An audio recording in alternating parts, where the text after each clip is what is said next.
मध्य प्रदेश का ओरछा जिला विश्व के पर्यटन नक्शे पर एक बार फिर नई पहचान बनाने जा रहा है। ओरछा के पास लाड़पुरा गांव है। यह गांव देश के 3 सबसे अच्छे पर्यटन ग्रामों में शामिल होने जा रहा है।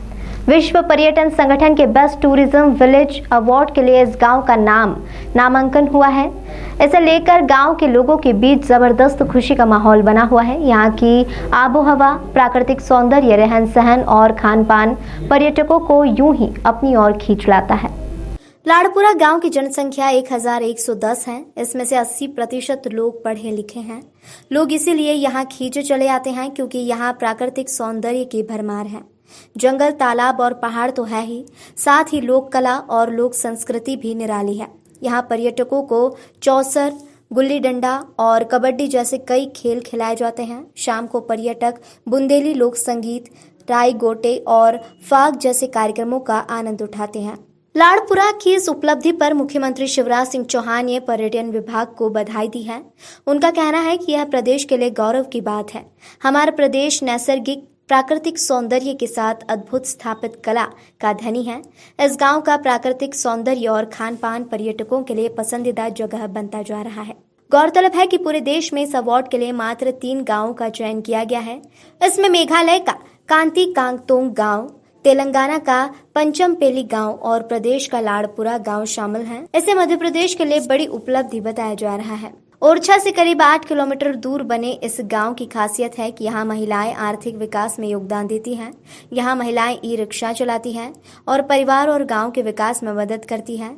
इस गांव की प्रसिद्धि से यहाँ टूरिज्म बढ़ता जा रहा है। इससे यहाँ लोगों की जिंदगी बदल रही है।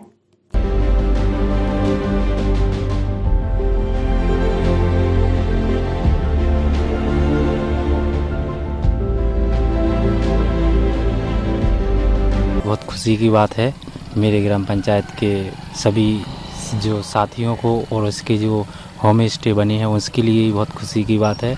और इसमें रोज़गार भी बहुत बड़ा है और आगे भी जो भी होगा उसके लिए भी अपन जो और भी हैं उनके लिए भी अपन प्रेरित करेंगे कि वो बनाएं ये होम स्टे।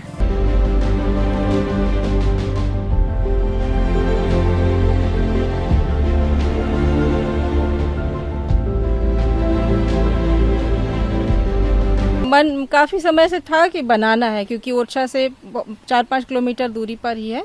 फिर हमारे पास एनजीओ हरित का और एमपीटी का सहयोग रहा है। उनके द्वारा मार्गदर्शन से फिर हम लोगों ने इसको बनाया है।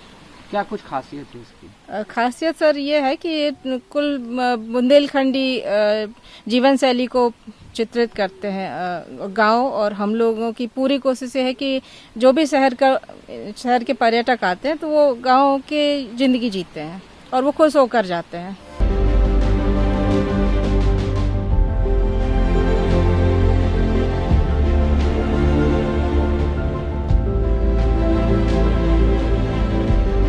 रिस्पॉन्सिबल टूरिज्म का जो हमारा प्रयास है उसमें ये बहुत दूर का मील का पत्थर साबित होगा। और दूसरा इसलिए क्योंकि अभी हमारी शुरुआत ही है। अभी पिछले 1 वर्ष से ही हमने इस फील्ड में काम करना शुरू किया है और अभी शुरुआती दौर पे ही इतना अच्छा प्रतिसाद उसका मिलना, इससे हमारा भी हौसला बढ़ा है। और हमारे साथी लोग जो ग्रामीण अंचल में हमारे इस प्रोजेक्ट में हमारे काम कर रहे हैं, जो अपने घर में होम स्टेज बना रहे हैं, उनका भी उससे बहुत हौसला बढ़ेगा।